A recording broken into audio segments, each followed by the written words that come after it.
Hello everyone, good evening. അപ്പോൾ നമ്മൾ കഴിഞ്ഞ ക്ലാസ്സിൽ ഇൻകം ടാക്സിന്റെ ഫസ്റ്റ് ഒരു ഇൻട്രൊഡക്ഷൻ ഒക്കെ ജസ്റ്റ് ഒക്കെ ഒന്ന് പറഞ്ഞു അല്ലേ. ഇൻകം ടാക്സും ഫോളോ ചെയ്ത് തന്നെ പോകണം കേട്ടോ. അത് നമ്മുടെ സിലബസിൽ തന്നെ ഉള്ളതാണ്. നിങ്ങൾ സിലബസ് പ്രിന്റ് ഔട്ട് എടുത്തിട്ടുണ്ടാവും എന്ന് വിശ്വസിക്കുന്നു. കഴിഞ്ഞ തവണത്തെ അക്കൗണ്ടിങ്ങിന്റെ എക്സാമിന്റെ അതേ ഒരു പാറ്റേണിൽ തന്നെ ആവാനാണ് ഇത്തവണയും സാധ്യത. സിലബസിൽ വലിയ മാറ്റങ്ങളൊന്നും ഉണ്ടാവാൻ ചാൻസ് ഇല്ല. അപ്പോൾ ടാക്സ് എന്ന് പറയുന്ന സിലബസിന്റെ ഭാഗം തന്നെയാണ്.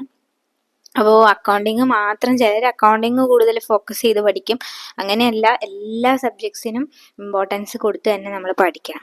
അപ്പോൾ നമ്മൾ കഴിഞ്ഞ ക്ലാസ്സിൽ ഇൻകത്തിൻ്റെ ഡെഫിനിഷൻ പറഞ്ഞിരുന്നു അല്ലേ. ഇൻകം സെക്ഷൻ 224 അനുസരിച്ച് ഇൻകം എന്ന് പറയുന്നത്, ഇൻകം ഇൻക്ലൂഡ്സ് എന്തൊക്കെ ഇൻകത്തിൽ പെടുന്ന നമ്മൾ പറഞ്ഞത്. പ്രോഫിറ്റ്സ് ഉണ്ടെങ്കിൽ പ്രോഫിറ്റ്സ് പെടും, സാലറി, ക്യാപിറ്റൽ ഗെയിൻ, പിന്നെ ഓർത്തെടുത്ത് നോക്കുക, സാലറി, ക്യാപിറ്റൽ ഗെയിൻ, അതുപോലെ തന്നെ എന്തെങ്കിലും തരത്തിലുള്ള ഗിഫ്റ്റ് അല്ലെ, ഗിഫ്റ്റുകൾ എമൗണ്ട് എക്സീഡിങ് 50,000 നമ്മൾ പറഞ്ഞു അല്ലെ. നോൺ റിലേറ്റീവിൽ നിന്ന് കിട്ടുന്ന നമുക്ക് ഗിഫ്റ്റുകളായിട്ട് എന്തെങ്കിലും കിട്ടുന്നുണ്ടെങ്കിൽ, അതുപോലെ തന്നെ ഇൻട്രസ്റ്റ് ഓൺ ഇൻവെസ്റ്റ്മെന്റിന് കിട്ടുന്ന ഇൻട്രസ്റ്റ്, ഡിവിഡൻഡ് പോലുള്ള കാര്യങ്ങൾ, അതുപോലെ തന്നെ എന്താണ്, ഹൗസ് പ്രോപ്പർട്ടിയിൽ നിന്ന് എന്തെങ്കിലും നമുക്ക് വരുമാനം കിട്ടുന്നുണ്ടെങ്കിൽ, ഹൗസ് പ്രോപ്പർട്ടിയിൽ നിന്ന് റെന്റോ കാര്യങ്ങളോ ഒക്കെ കിട്ടുന്നുണ്ടെങ്കിൽ അത് ഇൻകത്തിന്റെ ഭാഗമാണ്. അതുപോലെ തന്നെ എന്താണ് അല്ലെ, കോൺട്രിബ്യൂഷൻ റിസീവ്ഡ് ബൈ എ ട്രസ്റ്റിന് കിട്ടുന്ന വോളണ്ടറി കോൺട്രിബ്യൂഷൻ. അപ്പോൾ ഇത്രയൊക്കെ കാര്യങ്ങളാണ്. കുറച്ചുകൂടെ കാര്യങ്ങളൊക്കെ ഉണ്ട്, പക്ഷെ നമ്മൾ എക്സാം പോയിന്റ് ഓഫ് വ്യൂവിൽ ഞാൻ പറഞ്ഞു എല്ലാം ഡീറ്റെയിൽഡ് ആയിട്ട് എല്ലാം നമുക്ക് പഠിച്ച് നമ്മൾ എന്താ പറയുന്നത്, നമ്മളെ ബികോമിൻ്റെയോ എംകോമിൻ്റെയോ ഒരു യൂണിവേഴ്സിറ്റി എക്സാം അല്ലല്ലോ നമ്മൾ എഴുതുന്നത്. അപ്പോൾ നമുക്ക് PSCയുടെ പോയിന്റ് ഓഫ് വ്യൂവിൽ നമുക്ക് കാര്യങ്ങളെല്ലാം അറിഞ്ഞിരിക്കണം. എന്നാൽ നമ്മൾ ഒരുപാട് വൈഡായിട്ട് പോകാനുള്ള ടൈം നമുക്കില്ല. ആ ഒരു രീതിയിൽ വേണം നമ്മൾ പഠിക്കാനായിട്ട്. അപ്പോൾ എന്തായാലും ഇൻകം എന്ന് പറഞ്ഞാൽ എന്തൊക്കെയാണ്, നിങ്ങൾക്ക് ഇൻകം എന്ന വേർഡ് കേൾക്കുമ്പോൾ എന്തൊക്കെ ഓർമ്മ വരുമെന്ന് ഒരു ഏകദേശം ഒരു ധാരണ നിങ്ങൾക്ക് കിട്ടിയില്ലേ. ഇൻകം, വരുമാനം, ഇൻകം എന്നൊക്കെ പറയുമ്പോൾ എന്തൊക്കെയാണ് അതിൽ ഉൾപ്പെടുന്നത് എന്നുള്ളത്. പിന്നെ പ്രത്യേകമായിട്ട് ഓർക്കേണ്ട ഒരു കാര്യം, ഇൻകത്തിന്റെ ഡെഫിനിഷനാണ്. സെക്ഷൻ 224 ആണ്. അത് മെയിനായിട്ട് ഓർത്തിരിക്കുക. ഇൻകം ടാക്സ് ആക്ടിലെ മെയിൻ ഒരു കാര്യമാണ്. ഓരോ ഹെഡ്സ് പഠിക്കുമ്പോഴും അതിനെ ഡിഫൈൻ ചെയ്തിരിക്കുന്ന സെക്ഷൻസും നമ്മൾ ഓർത്തിരിക്കണം. അപ്പോൾ ഇൻകത്തിന് ഡിഫൈൻ ചെയ്തിരിക്കുന്ന സെക്ഷൻ 224 ആണ്. ക്ലിയർ ആയോ? അപ്പോൾ ഇൻകം ടാക്സ് ആക്ടിൽ ഇൻകം ഇൻക്ലൂഡ്സ് എന്ന് പറഞ്ഞുകൊണ്ടാണ് section 224 profit and gains, dividend, salary അങ്ങനെ പറഞ്ഞ് തുടങ്ങുന്നത്. അപ്പോൾ അതിൻ്റെ ആക്ച്വലി ഇൻകത്തിൽ എന്തൊക്കെയാണ് അതിൻ്റെ കൺസെപ്റ്റ്, ഇൻകം എന്ന് പറയുന്നതിൽ എന്തുൾപ്പെടും എന്തുൾപ്പെടില്ല എന്നുള്ള ഒരു ജനറൽ ഒരു കൺസെപ്റ്റ് നമ്മൾ അറിഞ്ഞിരിക്കണം. അപ്പോൾ ഇൻകം എന്ന് പറയുന്നത് ജനറലി നമ്മൾ പറയുകയാണെങ്കിൽ പീരിയോഡിക് മോണിറ്ററി റെസിപ്റ്റുകളാണ്. മോണിറ്ററി റെസിപ്റ്റ്, അതായത് റെഗുലർലി ഒരു ഡെഫിനിറ്റ് സോഴ്സ്, കൃത്യമായ ഒരു സോഴ്സ് ഉണ്ട്. ഇപ്പൊ നമുക്ക് സാലറി എന്ന് പറയുന്ന ഡെഫിനിറ്റ് സോഴ്സ് ആണല്ലേ, കാരണം നമ്മൾ വർക്ക് ചെയ്യുന്നിടത്ത് നമുക്ക് റെഗുലർ ആയിട്ട് കിട്ടുന്നതാണ്. അപ്പോൾ ഇൻകം ജനറലി പറയുകയാണെന്നുണ്ടെങ്കിൽ പീരിയോഡിക് മോണിറ്ററി റെസിപ്റ്റ് ആണ്. എന്താണ്, regularly from A definite source, കൃത്യമായ ഒരു സ്രോതസ്സിൽ നിന്ന്, കൃത്യമായ ഒരിടത്ത് നിന്ന് റെഗുലറായിട്ട് നമ്മൾ റിസീവ് ചെയ്യുന്ന ഒരു മോണിറ്ററി റെസിപ്റ്റ് ആണ്. മോണിറ്ററി ആയിട്ട് കിട്ടുന്ന, നമ്മുടെ കയ്യിൽ കിട്ടുന്നതാണ് എന്ത്, ഇൻകം എന്ന് പറയുന്നത്. പക്ഷേ ഇത് ഓൾസോ ഇൻകം എന്ന് പറയുന്നത് റെഗുലർ നേച്ചറിലല്ലാതെ കിട്ടുന്നതും ഇൻകത്തിൽ ഉൾപ്പെടുമെന്ന് പറയുന്നുണ്ട്. അതിനൊരു ഉദാഹരണമാണ്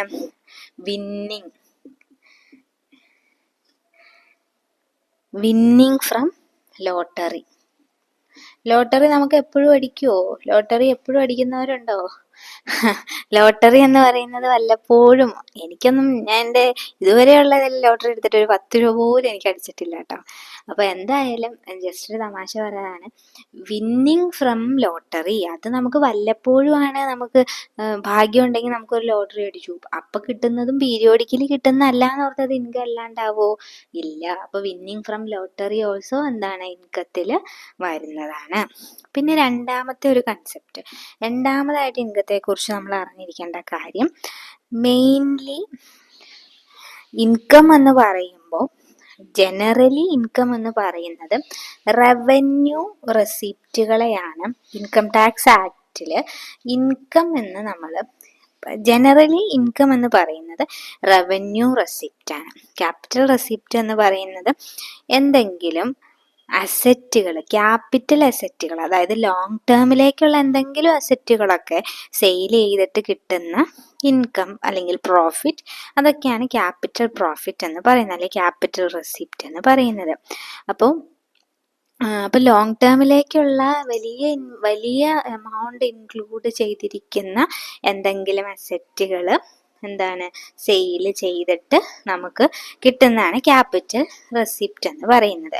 അപ്പോൾ റവന്യൂ റെസിപ്റ്റ് എന്ന് പറയുന്നത് നമ്മളുടെ ഡേ ടു ഡേ ബിസിനസ്സിൻ്റെ പ്രവർത്തനങ്ങളുമായി ബന്ധപ്പെട്ട് സെയിൽ വഴിയൊക്കെ നമുക്ക് കിട്ടുന്ന റെസിപ്റ്റാണ് റവന്യൂ റെസിപ്റ്റ്. എന്നിരുന്നാലും ഈ റവന്യൂ റെസിപ്റ്റാണ് ജനറലി ഇൻകം എന്ന് പറയുന്നതിൽ പെടുന്നതെങ്കിലും നമ്മുടെ ക്യാപിറ്റൽ റെസിപ്റ്റ് ആയിട്ടുള്ള, അതായത് ഒരു ക്യാപിറ്റൽ അസറ്റ്, ഫോർ എക്സാമ്പിൾ നമ്മളൊരു മെഷീനറി സെയിൽ ചെയ്തു, അതിൽ നിന്ന് നമുക്ക് ക്യാഷ് കിട്ടി, അതും എന്താണ്, ഇപ്പോൾ ക്യാപിറ്റൽ അസറ്റ് സെയിൽ ചെയ്ത് കിട്ടുന്നതും എന്തിൽ പെടും, ഇൻകത്തിൽ പെടും.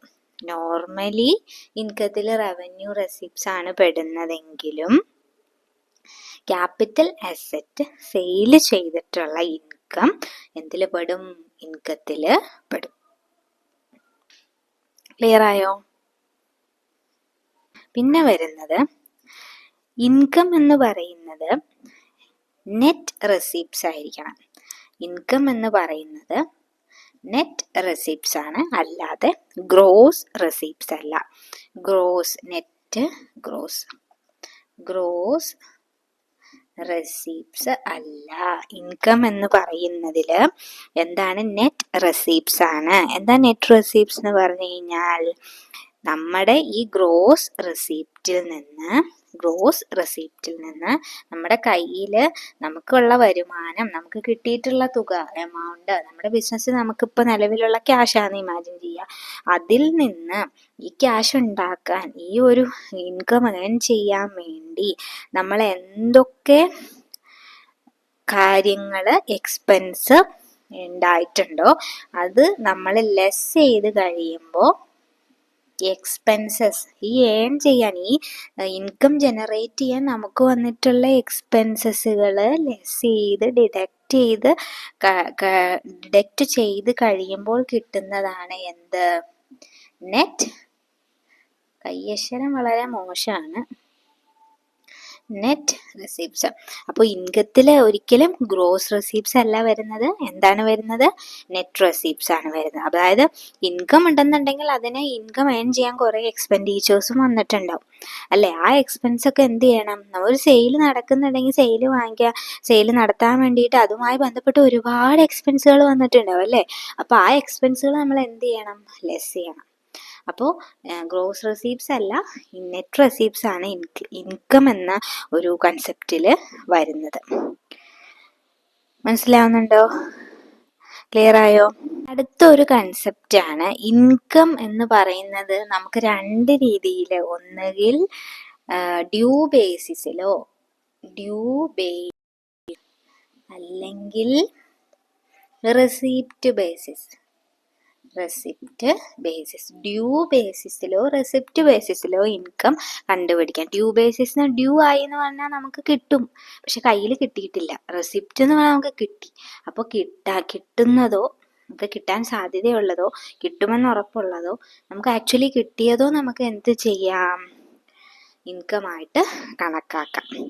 പിന്നെ പ്രീവിയസ് ഇയറിലെ ഇൻകം, അതായത് പ്രീവിയസ് ഇയർ. നമ്മൾ നേരത്തെ പ്രീവിയസ് ഇയറും അസസ്മെന്റ് ഇയറും എന്താണെന്ന് നമുക്ക് പറയാട്ടോ, നമുക്ക് വഴിയെ പറയാം. അപ്പോൾ പ്രീവിയസ് ഇയറിലുള്ള ഇൻകം ആണ് income earned in the previous year. Income earned in the previous year is taxable. Current year അല്ല, പ്രീവിയസ് ഇയർ ആണ്. പ്രീവിയസ് ഇയറിലെ ഇൻകം ആണ് ടാക്സബിൾ ആകുന്നത്.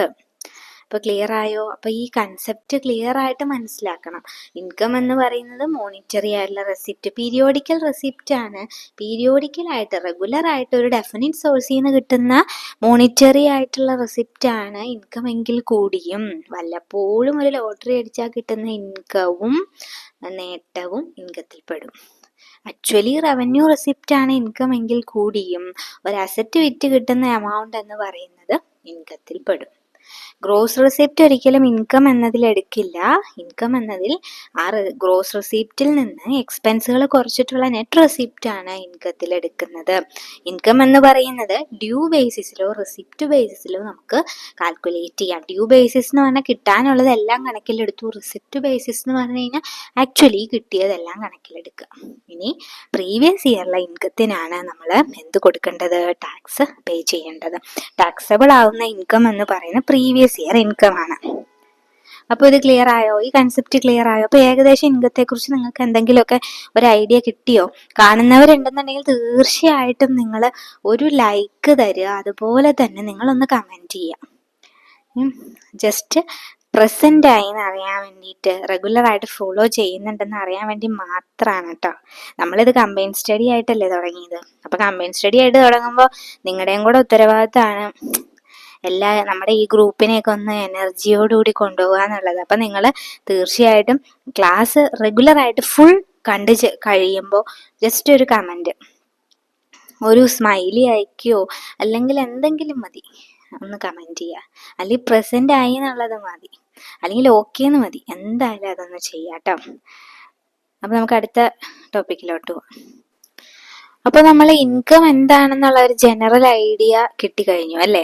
ഇനി നമുക്ക് നോക്കേണ്ടത് ഗ്രോസ് ടോട്ടൽ ഇൻകം ആണ്. ഗ്രോസ് ടോട്ടൽ ഇൻകം, അതായത് നമ്മൾ ടാക്സ് കാൽക്കുലേഷനിലോട്ട് എത്തുന്ന ഒരു ആദ്യ പടിയാണ് ഗ്രോസ് ടോട്ടൽ ഇൻകം കണ്ടുപിടിക്കുക എന്നുള്ളത്.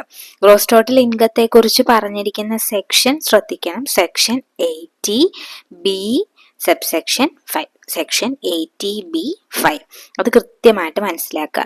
ഇൻകത്തെ കുറിച്ച് പറഞ്ഞിരിക്കുന്നത് 224, സെക്ഷൻ 224 അങ്ങനെ സെക്ഷൻസ് പഠിക്കാം.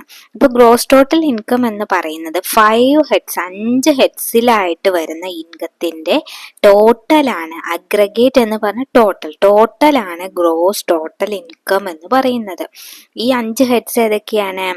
Income from salary, income from house property, profit and gains of business or profession, capital gain and income from other sources.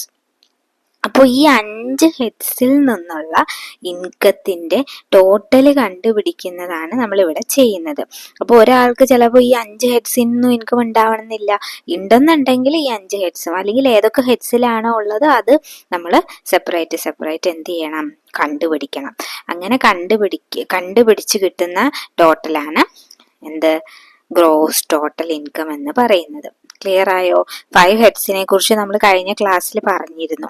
അപ്പോൾ ക്ലാസ് നിങ്ങൾ ഓരോന്ന് 1 by 1 ആയിട്ട് തന്നെ കാണണം. ഇടയ്ക്കിട്ട് ക്ലാസ് കണ്ടാൽ നിങ്ങൾക്ക് ഒരു ഐഡിയയും കിട്ടില്ല കേട്ടോ. അപ്പോൾ നിങ്ങൾക്ക് ഗ്രോസ് ടോട്ടൽ ഇൻകം ക്ലിയർ ആയെന്ന് വിശ്വസിക്കുന്നു. ഈ ഗ്രോസ് ടോട്ടൽ ഇൻകത്തിന് നമ്മൾ ടാക്സബിൾ ഇൻകം കണ്ടുപിടിക്കണം. ടാക്സബിൾ ഇൻകം അല്ലെങ്കിൽ ടോട്ടൽ ഇൻകം, ഈ ഇൻകത്തിനെ ബേസ് ചെയ്തിട്ടാണ് നമ്മൾ എന്ത് കൊടുക്കുന്നത്? ടാക്സ് കൊടുക്കുന്നത്. അപ്പോൾ അതെങ്ങനെയാണ് കണ്ടുപിടിക്കുന്നതെന്നാണ് പറയുന്നത്. അപ്പോൾ ടോട്ടൽ ഇൻകം അല്ലെങ്കിൽ ടാക്സബിൾ ഇൻകത്തെ കുറിച്ച് പറഞ്ഞിരിക്കുന്ന സെക്ഷൻ ഏതാണ്? സെക്ഷൻ 245 ആണ്. അപ്പോൾ ടോട്ടൽ ഇൻകം എങ്ങനെയാണ് കണ്ടുപിടിക്കുന്നത്? ഗ്രോസ് ടോട്ടൽ ഇൻകത്തിന് deductions under section 80C to 80U. Gross total ഇൻകത്തിന് സെക്ഷൻ 80C മുതൽ 80U വരെയുള്ള ഡിഡക്ഷൻസ്, അതായത് ചാപ്റ്റർ 6A പറഞ്ഞിരിക്കുന്ന ഈ ഡിഡക്ഷൻസ് ഗ്രോസ് ടോട്ടൽ ഇൻകത്തിന് കുറച്ച് കഴിയുമ്പോൾ നമ്മൾ ഈ 5 ഹെഡ്സിലായിട്ട് കണ്ടുപിടിച്ച ഇൻകത്തിന്ന് ഈ ഡിഡക്ഷൻസ് സെക്ഷൻ 80C മുതൽ 80U വരെയുള്ള ഡിഡക്ഷൻസ് കുറച്ച് കഴിയുമ്പോൾ കിട്ടുന്ന ഇൻകമാണ് ടോട്ടൽ ഇൻകം അല്ലെങ്കിൽ ടാക്സബിൾ ഇൻകം എന്ന് പറയുന്നത്.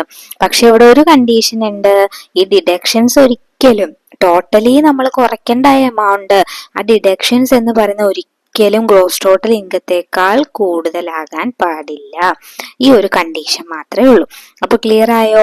അപ്പോൾ ഗ്രോസ് ടോട്ടൽ ഇൻകം എന്താണെന്ന് ക്ലിയർ ആയി, ടാക്സബിൾ ഇൻകം അല്ലെങ്കിൽ ടോട്ടൽ ഇൻകം എന്താണെന്ന് ക്ലിയർ ആയി.